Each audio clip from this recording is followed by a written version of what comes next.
말씀 보겠습니다. 시편 34편 17절에서 22절까지 말씀입니다. 같이 읽겠습니다. 의인이 부르짖음에 여호와께서 들으시고 그들의 모든 환난에서 건지셨도다. 여호와는 마음이 상한 자를 가까이 하시고 충심으로 통회하는 자를 구원하시는도다. 의인은 고난이 많으나 여호와께서 그의 모든 고난에서 건지시는도다. 그의 모든 뼈를 보호하심이여 그 중에서 하나도 꺾이지 아니하도다. 악이 악인을 죽일 것이라. 의인을 미워하는 자는 벌을 받으리로다.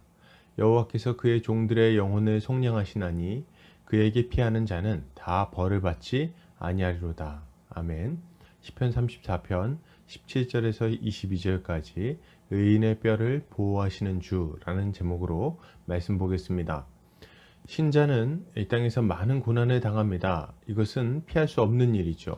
그렇다면 고난을 당할 때 신자가 가져야 할 믿음은 뭘까요? 오늘 본문을 통해서 함께 살펴보도록 하겠습니다. 오늘 시편 기자는 이렇게 말합니다. 의인이 부르짖음에 여호와께서 들으시고 그들의 모든 환난에서 건지셨도다. 여호와는 마음이 상한 자를 가까이 하시고 충심으로 통회하는 자를 구원하시는도다. 시편 기자는 의인이 부르짖을 때 하나님께서 그의 기도를 들으시고 그를 모든 환난에서 건지셨다고 말하죠. 그는 하나님은 마음이 상한 자, 충심으로 통회하는 자를 구원하신다고 고백합니다. 이것을 볼 때 의인이 누구를 가리키는지 알 수 있습니다. 의인은 상한 마음으로 통회하며 여호와께 나오는 자를 말하는 거예요. 하나님은 이런 자의 기도를 들으시고 구원하십니다. 여러분, 신자는 하나님 앞에 설 때에 상한 마음으로 회개하며 예수 그리스도의 십자가를 붙들고 나와야 됩니다. 많은 사람들이 기독교를 오해하고 있습니다. 죄를 짓고도 회개하면 용서해 주신다고 아무렇지 않게 말하는 자들이라고 생각합니다. 그들이 생각할 때 교회 다니는 사람들은 죄를 우습게 여기는 자들입니다. 겉으로는 깨끗한 척하지만 뒤로는 죄 지을 거 다 짓고는 나중에 회개하면 된다고 생각하는 이중적인 자들이라는 거죠. 그러나 여러분, 회개는 이런 것이 아닙니다. 죄를 짓고도 아무렇지 않게 또 죄로 향해 가는 것은 결코 참된 회개의 모습이라고 할 수 없습니다. 참된 회개는 상한 심령이죠. 죄로 말미암아 느끼는 깊은 후회와 고통입니다.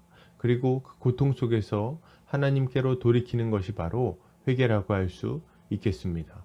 아버지 집을 떠나서 온갖 고생을 하다가 크게 자신의 비참한 처지를 비통해하며 돌아온 탕자의 모습이 회개하는 자의 모습이라고 할 수 있는 거죠.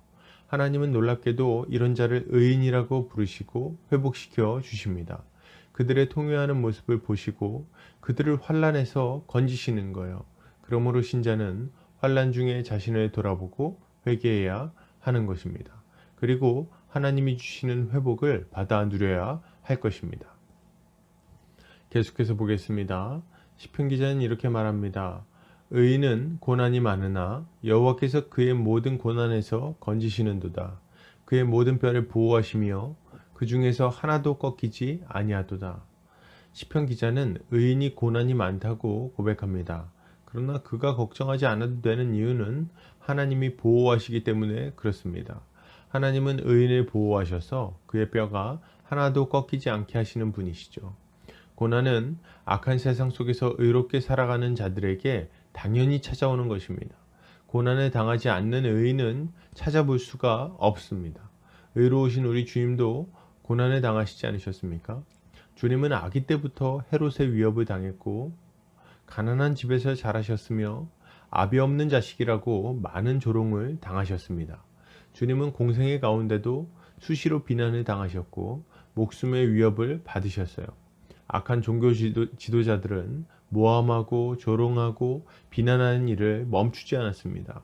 그리고 그 마지막에는 영광의 주를 십자가에 못 박기까지 했죠.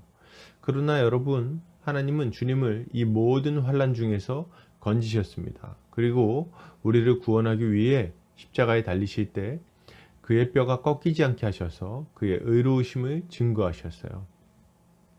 여러분, 신자는 의인에게 많은 고난이 찾아오지만 그럴 때에라도 하나님의 보호하심을 믿어야 됩니다. 의인에게는 고난이 있습니다. 주님도 고난을 당하셨는데 우리가 고난을 당하지 않는다면 우리를 그의 제자라고 할 수 없는 거죠. 그러나 두려워할 필요는 없습니다. 주님은 세상 끝날까지 우리와 함께 하신다고 약속하셨어요. 환난 중에 있는 우리가 그 환난을 이길 수 있는 힘을 주시겠다고 말씀하십니다. 그리고 우리의 의가 결코 꺾이지 않게 하시겠다고 약속하시죠. 사도 바울을 보십시오. 그는 많은 환난을 당했지만 건짐을 받았습니다. 그리고 의롭다 하는 꺾이지 않는 증거를 그 몸에 얻었죠. 여러분, 고난 중에 있으십니까? 낙심하지 않으시기를 바랍니다. 하나님께서 우리를 건져주실 겁니다. 그리고 이 환난을 통해 우리의 의로움을 증언하는 꺾이지 않는 증거를 얻게 될 것입니다. 계속해서 보겠습니다. 시편 기자는 이렇게 말합니다. 악이 악인을 죽일 것이라. 의인을 미워하는 자는 벌을 받으리로다. 여호와께서 그의 종들의 영혼을 속량하시나니 그에게 피하는 자는 다 벌을 받지 아니하리로다. 시편 기자는 악이 악인을 죽일 것이라고 말합니다. 그리고 의인을 미워하는 자들은 벌을 받을 거라고 말하죠. 그러나 하나님은 그의 종들을 속량하시며 그에게 피하는 자는 벌을 받지 않을 것이라고 고백하죠. 여러분, 신자는 악인은 심판을 받지만 하나님께서 그 종들의 영혼을 속량하실 것임을 믿어야 됩니다. 악인들은 자신들이 저지른 죄 때문에 죽임을 당합니다. 악은 그 자체로 파괴적인 성격을 가지고 있기 때문에 그렇습니다. 그들의 죄악은 그들의 가정과 직장과 사회생활을 무너뜨릴 겁니다. 그리고 자기 자신조차도 중독으로 망치고 마는 거죠.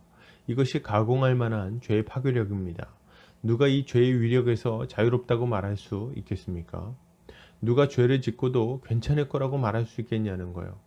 그러나 죄를 회개하며 하나님께 피하는 자들은 안전할 것입니다. 주께서 그의 종들의 영혼을 속량하실 것이기 때문에 그렇습니다. 하나님은 독생자 예수 그리스도를 보내셔서 우리를 속량하셨어요.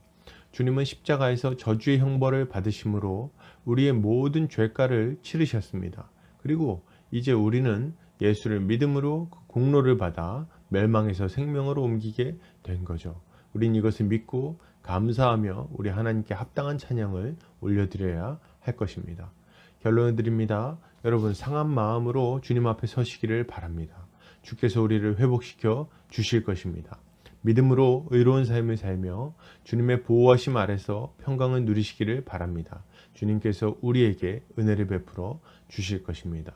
오늘 하루 믿음으로 승리하는 성도님들 되시기를 주님의 이름으로 축복합니다.